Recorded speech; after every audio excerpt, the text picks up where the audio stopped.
Hello students, आप सभी का स्वागत है ताप्ती ऑनलाइन क्लासेस पे। तो आज मैं आपको क्लास 12th केमिस्ट्री का यहाँ पे फुल सॉल्यूशन बताने वाली हूँ सेट सी का। इसलिए चैनल को सब्सक्राइब करना बिल्कुल ना भूलें, अपने दोस्तों के साथ वीडियो को ज़्यादा से ज़्यादा शेयर करें। यहाँ पर हम देखने वाले सारा सॉल्यूशंस, चैनल पर नए हो तो जरूर सब्सक्राइब कर ले, सारे विषयों के सॉल्यूशंस आपको फटाफट मिलेंगे। तो सबसे पहला क्वेश्चन है, दूध में खटाई डालने पर स्कंदित हो जाता है क्यों? ऐसा क्यों होता है? दूध फट जाता है, इसका अर्थ है एक तरीके से। तो यहाँ से जब कोलाइडी विलयन में हम परिभाषा देखते हैं, विद्युत अपघट्य मिलाते हैं तो कोलाइडी कणों का क्या हो जाता है? अवक्षेपण हो जाता है। ये घटना क्या कहलाती है? स्कंदन कहलाती है। यहाँ दूध कोलाइडी विलयन है और खटाई क्या है? विद्युत अपघट्य है, इसके भांति कार्य कर रहा है। और जब दूध में खटाई डालेंगे तो खटाई दूध के कोलाइडी कणों का अवक्षेपण कर देती है, जिससे कैसा हो जाता है? दूध स्कंदित हो जाता है। चलिए अगला प्रश्न देखते हैं, लुकास अभिकर्मक क्या है? बहुत महत्वपूर्ण प्रश्न है। निर्जल ZnCl2 यानी जिंक क्लोराइड और यहाँ पर सांद्र HCl के मिश्रण को क्या कहा जाता है? लुकास अभिकर्मक कहा जाता है। यानी कि ZnCl2 प्लस यहाँ पर हम लेंगे अभिकर्मक जो सांद्र HCl है, तो यहाँ पर उसके साथ में अभिकर्मक जो बनाते हैं तो वो बनता है लुकास अभिकर्मक। इसका उत्तर हो जाएगा। चलिए आगे बढ़ते हैं। अगला प्रश्न है, फार्मेलिन क्या है? तो फार्मेलिन फार्मेहाइडी HCHO का 40% कैसा है? जलीय विलयन है। तो 40% HCHO यहाँ पर है और 60% जल है इसमें, यानी H2O, तो फार्मेलिन तैयार हो जाता है। आगे बढ़ते हैं, मेथिलेमिन और अमोनिया दोनों में से कौन अधिक क्षारीय है? तो मेथिलेमिन और अमोनिया में से सबसे अधिक क्षारीय मेथिलेमिन होता है। क्यों होता है? क्योंकि जो मेथिलेमिन है इसका प्लस आई प्रभाव जो अमोनिया से ज़्यादा होता है और क्षारीयता जो है इसकी, क्षारीयता का प्रभाव इस पर पड़ता है। चलिए आगे बढ़ते हैं, नेक्स्ट क्वेश्चन। अगला क्वेश्चन है, ज्यूटर आयन क्या है? तो एमिनो अम्ल के एक ही अणु में उपस्थित दो विपरीत स्वभाव वाले समूह यानी कि बॉन्ड NH2 और COOH की परस्पर क्रिया से आंतरिक लवण जैसी संरचना प्राप्त होती है। इन आंतरिक लवणों को ज्यूटर आयन या द्विबाह्यधर्मी कहा जाता है, अपघट्य या द्विध्रुवीय आयन कहा जाता है। विद्युत अपघट्य इनको कहते हैं।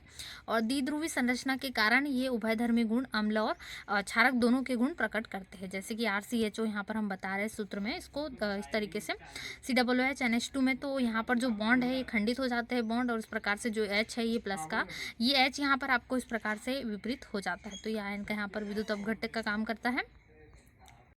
आगे बढ़ते हैं, प्रश्न क्रमांक 6, ऑक्जेलिक अम्ल और तुल्यांकी भार का क्वेश्चन दिया गया है। इसका उत्तर होगा नॉर्मलता ज्ञात करने के लिए। तो सबसे पहले जो दिए गए हैं आपको मात्रा यहाँ पर 6.3 ग्राम, और यहाँ पर विलयन के लिए अम्ल की मात्रा दी गई है तो 25.2 आपका मान निकल जाएगा। 63 गुणित 4 करेंगे तो 252 जो यहाँ पर निकला है, और नॉर्मलता इसी प्रकार से आप निकाल लेंगे तो ये आंसर आपका आ जाएगा। इस प्रकार से आपको निकाल लेना, 0.4 जो है नॉर्मलता ये निकल जाएगी। अगला प्रश्न है, नेक्स्ट क्वेश्चन बढ़ते हैं, प्रश्न क्रमांक 7। आपको यहाँ पर जो है सिद्ध करना है शून्य कोटि की अभिक्रिया का अर्धायुकाल। तो किसी अभिक्रिया में अभिकारक की प्रारंभिक सांद्रता का आधा जितने समय में उत्पाद में परिवर्तित हो जाती है उस अभिक्रिया की अर्धायु कहते हैं। इस समय पर अभिकारक की प्रारंभिक सांद्रता आधी हो जाती है। तो शून्य कोटि अभिक्रिया के लिए समीकरण होगा, तो इस प्रकार से आपको समीकरण तैयार करना होगा। A0 1/2 A0 जो यहाँ पर होगा, और T 1/2 होगा। तो यहाँ पर इसको फॉर्मूला को अरेंज करना होगा आपको। तो A/2 के हो जाएगा, जो कि ए का मान यदि आप यहाँ पर निकालते हो तो A मोल लीटर में जो है निकलेगा A/2 के इस प्रकार से निकलेगा, मोल लीटर इनवर्स में ये हो जाएगी इसकी इकाई। इसको एक और तरीके से आप अरेंज कर सकते हैं, चूंकि ये T जो 1/2 आपको दिख रहा है ये किसके समानुपाती है? अनुक्रमानुपाती, इसको कहा जाता है A के। तो शून्य कोटि की अभिक्रिया की अर्धायुकाल जो हम जिसको T से दर्शाते हैं, अभिकारक की प्रारंभिक सांद्रता के कैसी होती है? समानुपाती। यहाँ सांद्रता A है, तो ये सारी चीजें इसको नोट करना है आपको। आगे बढ़ते हैं, नेक्स्ट क्वेश्चन, हेलोजन प्रबल ऑक्सीकारक है क्यों? हेलोजन यानी कि क्लोरीन, फ्लोरीन, ब्रोमीन, आयोडीन, ये सारे जो हेलोजन तत्व है इनको एक्सेस से प्रदर्शित किया जाता है। इसके तत्व है, इसकी विद्युत ऋणात्मकता बंधुता बहुत ज़्यादा होती है और आसानी से इलेक्ट्रॉन को अपनी ओर आकर्षित करके ऑक्सीकृत हो जाते हैं। इसी कारण इन्हें हेलोजन प्रबल ऑक्सीकरण कहलाते हैं। तो यहाँ पे आप चाहे तो जो हेलोजन तत्व है ये इलेक्ट्रॉन किस प्रकार से करते हैं आकर्षित करके, जो ऋणायन इसको प्राप्त होता ग्रहण कर लेते हैं, ये आपको यहाँ पर लिखना है। इस प्रकार से हो जाएगा फॉर्मूला। आगे बढ़ते हैं, नेक्स्ट क्वेश्चन है यहाँ पर मेंडियस अभिक्रिया को समझाइए। तो मेंडियस अभिक्रिया क्या होती है? जब धातु और विलायक जैसे जो सोडियम है और RO अपचायकों के द्वारा अपचयन किया जाता है तो दोनों प्रकार के एमीन प्राप्त होते हैं, इसे मेंडियस अभिक्रिया कहते हैं। आगे हम बनाते हैं एल्किल नाइट्राइल का। तो यहाँ पर इस प्रकार से बॉन्ड बनता है जो कि प्राथमिक एमीन के रूप में तैयार होता है। नेक्स्ट क्वेश्चन बढ़ते हैं, यहाँ पर एनिलीन का सीधा नाइट्रीकरण संभव नहीं है क्यों? तो एमिनो समूह नाइट्रिक अम्ल से ऑक्सीकृत हो जाता है, इसलिए प्रत्यक्ष नाइट्रीकरण संभव नहीं हो पाता है और इसके लिए एसिटिकरण करते हैं। तो यहाँ पर इसका फॉर्मूला आपको बहुत अच्छे तरीके से बनाना है, क्योंकि फॉर्मूला इसमें बहुत आवश्यक है, इससे आपको अच्छे से बनाएंगे तो यहाँ पर आपको जो नंबर पूरे पूरे मिलेंगे।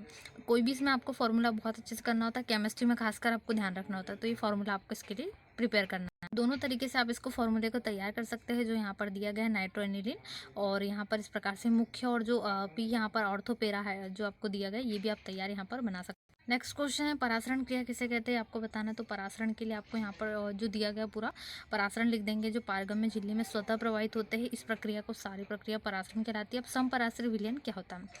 तो समान ताप जिन विलयनों के परासरण दाब समान होंगे उन्हें समपराश्रय विलयन कहते हैं। और साथ में इन्हीं डिटेलिंग आपको लिखना पड़ेगा। आगे बढ़ते हैं।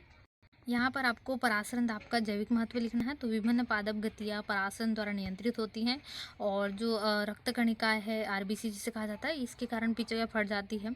और नमक और शर्करा के सांद्र विलयन तथा चार जन्य जो है इसमें प्रयुक्त होते हैं जो कि किस पर आधारित है, परासरण क्रिया पर आधारित। अगला क्वेश्चन बढ़ते हैं, क्वेश्चन नंबर 12। यहाँ पर रासायनिक अभिक्रियाओं के प्रभावित करने वाले कारक। तो अभी कारकों का सांद्रण, पृष्ठ क्षेत्रफल, ये आप इनकी डिटेलिंग लिख सकते हैं। अच्छे से आपको इनकी डिटेलिंग लिखना है। ये पूरा आपको लिखना पड़ेगा। और उसके आगे है विलयन का पीएच, यहाँ पर आपको लिखना पड़ेगा विलयन का पीएच किस प्रकार से प्रभावित करता है अभिक्रिया की दर को। तो ये हो जाएंगे। आगे बढ़ते हैं। भौतिक अभिक्रिया और रासायनिक अभिक्रिया में अंतर यहाँ पर पूछा गया है। वॉन डर वाल्स भौतिक अधिशोषण और रासायनिक अधिशोषण। तो यहाँ पर वॉन डर वाल्स अधिशोषण और लैंग्सियर अधिशोषण यहाँ पर पूछे गए। तो ये भी आप लिख देंगे अंतर। जो इस आधार पर दिए गए वॉन डर वाल्स बल होते हैं इनमें रासायनिक बंध, इनका मान किस प्रकार 20 से 40 किलो जूल मोल इनवर्स, इनका 40 से 400 किलो जूल मोल इनवर्स होता है। ये कैसी उत्क्रमणीय प्रक्रम, ये अनुत्क्रमणीय प्रक्रम है, ये लिखना है। चलिए आगे क्वेश्चन नंबर 14। अमोनिया निर्माण की हैबर विधि आपको लिखना है। सिद्धांत, समीकरण, साथ ही चित्र। तो हैबर विधि, सिद्धांत और समीकरण लिख लेंगे। अमोनिया बनाने की एक ऐसी विधि संश्लेषित विधि है। नाइट्रोजन के एक आयतन और हाइड्रोजन के 3 आयतन को यहाँ पर क्या करते हैं 45 से 500 डिग्री 450 से 500 सेल्सियस तक तापक्रम पर 200 वायुमंडलीय दाब पर फेरिक ऑक्साइड उत्प्रेरक तथा मेलेबेडनियम जो उत्प्रेरक है उसकी उपस्थिति में गर्म करते हैं तो अमोनिया गैस प्राप्त होती है। समीकरण हो जाएगा N2 प्लस नाइट्रोजन और हाइड्रोजन मिलकर अमोनिया का मिश्रण तैयार होता है। यहाँ पर जो इसकी उपस्थिति में ऑक्साइड उत्प्रेरक जो मोलिबेडनम होता है उसकी। और यहाँ पर नेक्स्ट जो आपको उत्क्रमणीय अभिक्रिया के लिए फॉर्मूले यहाँ बनाना पड़ेगा। और इसी प्रकार से आपको यहाँ पर चित्र बनाने के लिए कहा गया है। तो ये चित्र हो जाएगा शोधक का NH3 जो यहाँ पर तैयार हो रही है अमोनिया गैस, और इसके साथ उत्प्रेरक जो यहाँ पर चूर्ण यहाँ पर मेलेबेडनियम का चूर्ण हम यूज़ करते हैं, ये हो जाएगा इस प्रकार से। तो आपको तैयार करना है चित्र। आगे बढ़ते हैं। यहाँ पर जो ये चार्ट है यहाँ पर आपको इस प्रकार से बनाना हाइपोक्लोरस और क्लोरस अम्ल के। तो ये चित्र आपको बनाना पड़ेगा। बीपी और एलपी के मान यहाँ पर आपको रखना पड़ेगा। कोणीय संरचना और यहाँ पर दिख रहा है। इसी के साथ क्लोरस अम्ल का भी सेम तरीके से और क्लोरिक अम्ल का भी बन जाएगा। तो यहाँ पर जो कोणीय संरचना बंद कोण की तैयार हो रही है ये आपको लिखना है। इसी प्रकार से क्लोरिक अम्ल की भी यहाँ पर आप लिख देंगे तो ये चित्र हो जाएगा। और इसके बाद में संरचना आपको तैयार करना है। आगे बढ़ते हैं। नेक्स्ट क्वेश्चन है, इनके आपको नाम लिखना है। तो सबसे पहले hexa aqua chromium third chloride हो जाएगा। Sodium tetra chloro cobaltate second हो जाएगा। और hexa cyano platinum second ion हो जाएगा। ये हो जाएंगे। आगे क्वेश्चन नंबर बढ़ते हैं 17। SN2 अभिक्रिया क्या होती है? इस अभिक्रिया के अनुसार अभिकारक एक ही पद में संपन्न होता है। इस संक्रमण संकुल का निर्माण होता है इसमें, और संक्रमण अवस्था के निर्माण में 2 अणु भाग लेते हैं, इसलिए इसे द्विअणु यानी SN2 अभिक्रिया कहते हैं। उसके बाद इसका समीकरण आ जाएगा जो संक्रमण संकुल का Na+R यानी हैलोजन तत्वों से बना है, और ये संक्रमण संकुल हो जाएगा इस प्रकार से। तो ये पूरा चित्र आपको संकुल निर्माण के लिए तैयार कर देना है, ये हो जाएगा। अब आगे बढ़ते हैं। प्राथमिक, द्वितीयक और तृतीयक एल्कोहल में आपको विभेद यानी अंतर कैसे पता करोगे, चलिए देखते हैं। तो ये पूरा आपको इस प्रकार से लिख देना है। इसमें लुकास अभिकर्मक जो निर्जज ZnCl2 हमने देखा था और सांद्र HCl, इसके आधार पे हम तृतीयक, द्वितीयक और प्राथमिक एल्कोहल का पहचान कर सकते हैं। तो ये इस प्रकार से हो जाएगा। इनमें क्या होता है, यदि हम प्राथमिक एल्कोहल, द्वितीयक, तृतीयक एल्कोहल लेकर तो किसी में कोई क्रिया होती है किसी में नहीं, तो इस आधार पर इनकी पहचान की जा सकती है। और इसी प्रकार पे हम तृतीयक और द्वितीयक एल्कोहल की पहचान कर सकते हैं जो हमने प्राथमिक एल्कोहल के इस पे करा। तो इसमें तैलीय सतह मिलती है 5 मिनट बाद, जबकि तेलीय सतह जो तृतीय एल्कोहल में उसमें तुरंत मिल जाती है। तो ये अंतर हो जाता है। अब क्वेश्चन नंबर अगला है, यहाँ पर क्या होता है जब समीकरण हमको देना है। तो पहला डाईएथिल पे है, दूसरा कार्बोक्सिलिक अम्ल को किस पर है। तो पहला यहाँ पर पूछा गया डाईएथिल ईथर है। तो ये यहाँ पर यदि हम करते हैं इसका विघटन, तो यहाँ पर जो इसका आयोडाइड है यहाँ पर आयन जो इस प्रकार से होता है विघटन की, जो C2H5 और H मिलकर C2H5 जो एथिल आयोडाइड है डिफरेंट हो जाता है, तो एथिल एल्कोहल बन जाता है, ये हो जाएगा। इसके बाद दूसरा समीकरण है, यहाँ पर आपको कार्बोक्सिलिक अम्ल को अपचयित करता है लिथियम एल्यूमिनियम हाइड्राइड। तो ये समीकरण बनता है लिथियम एल्यूमिनियम हाइड्राइड की उपस्थिति में यहाँ पर तो करते हैं तो एसिटेल्डिहाइड तैयार होता है, बनता है मतलब हमें प्राप्त होता है उत्पाद के रूप में। तो ये लिखना है आपको। आगे बढ़ते हैं। क्वेश्चन नंबर यहाँ पर नेक्स्ट है, इसमें आपको बताना है जो एक उदाहरण देना है एसिटिल और एल्डोल का। तो एसिटिल यहाँ पर अम्ल की उपस्थिति में अल्कोहल के 2 मोल अणुक्रमश योग का हेमी एसिटिल तथा एसिटिल का निर्माण करते हैं जो मोनो एलॉक्सी और डाई एलॉक्सी यौगिक होता है। ये तैयार करना है आपको। यौगिकों के निर्माण यहाँ पर दिए गए हेमी एसिटिल और एसिटिल। तो और साथ में यहाँ पर आपको एल्डोल दिया गया है। तनुक्षारक विलयन जैसे NaOH, COH और Ba बेरियम हाइड्रोक्साइड की उपस्थिति में अल्फा हाइड्रोजन युक्त समान या भिन्न कार्बोनिल यौगिक एक या 2 या अधिक अणु आपस में जुड़कर बना लेते एक संघनन यौगिक बनाते हैं। साथ ही में आपको इसका समीकरण भी लिखना पड़ेगा। यहाँ पे एसिटाल्डिहाइड के 2 अणु और एल्डोल के 1 अणु, तो ये हो जाएगा इस प्रकार से तैयार, तनु NaOH की उपस्थिति में हो जाएगा। आगे बढ़ते हैं। आपको अपने पेपर में, क्वेश्चन पेपर में जो दिख रहा होगा क्वेश्चन नंबर 21 में, यहाँ पर आपको ए और बी की पहचान करना है निम्नलिखित तत्वों में। तो यहाँ पर जो पोटेशियम ब्रोमाइड है वो अलग होता है, तो यहाँ पर इसकी उपस्थिति में माइनस पोटेशियम ब्रोमाइड हो जाता है, हट जाता है, और ये समीकरण इस प्रकार से तैयार होगा। यहाँ पर आपको दिख रहा है जो समीकरण इसके उपस्थिति में हम करते हैं, तो ये आपको जो मैग्नीशियम और ब्रोमाइड यहाँ पर इस प्रकार से दोनों संयुक्त रूप से हो जाते हैं, ब्रोमीन और यहाँ पर जो हाइड्राइड है वो जुड़ जाते हैं, तो ये समीकरण बन जाएगा। अगला क्वेश्चन है क्वेश्चन नंबर 22। यहाँ पर आपको न्यूक्लिक अम्ल बताना है क्या होते हैं और उनके कार्य लिखना है। तो न्यूक्लिक अम्ल जैवण होते हैं, क्रोमोसोम में प्रोटीन के साथ उपस्थित होते हैं और न्यूक्लियो प्रोटीन के रूप में पाए जाते हैं। इसे पॉलीन्यूक्लियोटाइड भी कहते हैं, न्यूक्लियोटाइड के बहुलीकरण से बनते हैं। ये समीकरण आपको यहाँ पर इसमें तैयार करना होगा। शर्करा और क्षारक के लिए दिया गया है, तो ये लिखना है। इनके जैविक कार्य इस प्रकार से आपको लिखना है, जैसे कि न्यूक्लिक अम्ल के जैविक कार्य में सबसे पहले जो यहाँ पर माता पिता गुण जीन द्वारा संतानों में पाए जाते हैं। जीन आपस में DNA से मिलकर बने होते हैं और DNA अनुवांशिकी वाहक का रूप में कार्य करता है। DNA एंजाइम के निर्माण पर नियंत्रण रखता है, साथ ही न्यूक्लिक अम्ल राइबोसोम में होने वाले प्रोटीन संश्लेषण को भी नियंत्रित करता है। अब अगले क्वेश्चन की ओर बढ़ते हैं। Question number 23। क्रिस्टल जालक और एकक कोष्ठिका और साथ ही चतुष्फलकीय रिक्तियां और अष्टफलकीय रिक्ति के बारे में बताना है। तो सबसे पहले क्रिस्टल जालक क्या होता है? किसी क्रिस्टलीय ठोस की आंतरिक संरचना में अणु, परमाणु या आयन एक विशेष व्यवस्था द्वारा बिंदुओं के रूप में जमे रहते हैं।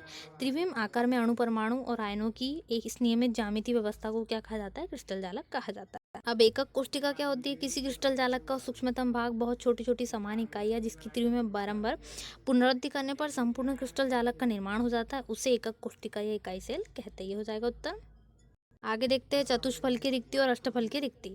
तो चतुष्फल की रिक्ति में यह रिक्ति 4 समान गोलों से निर्मित होती है। 3 गोले एक ही तल में एक दूसरे को स्पर्श किए रहते हैं और चतुर्थ गोला इनके द्वारा निर्मित रिक्ति पर ऊपर या नीचे से रखा रहता है। इन चारों गोलों के केंद्र और चतुष्फलक के चारों कोने बनाते हैं, इसलिए इस रिक्ति को क्या कहा जाता है? चतुष्फल की रिक्ति कहा जाता है। अब बढ़ते हैं अष्टफल की रिक्तियाँ। तो ये रिक्ति 6 समान गोलों से निर्मित होती है। इनमें 4 गोले एक तल के दूसरे को स्पर्श करते हैं, इस प्रकार रखे रहते हैं कि उनके एक वर्ग के चारों कोनों पर पड़ते हैं। शेष 2 गोलों में से एक इन चारों गोलों द्वारा निर्मित रिक्ति के ऊपर से रखा होता है तथा दूसरा इनके नीचे से स्पर्श करता है। तो ये आपको लिख देना है। चलिए आगे बढ़ते हैं।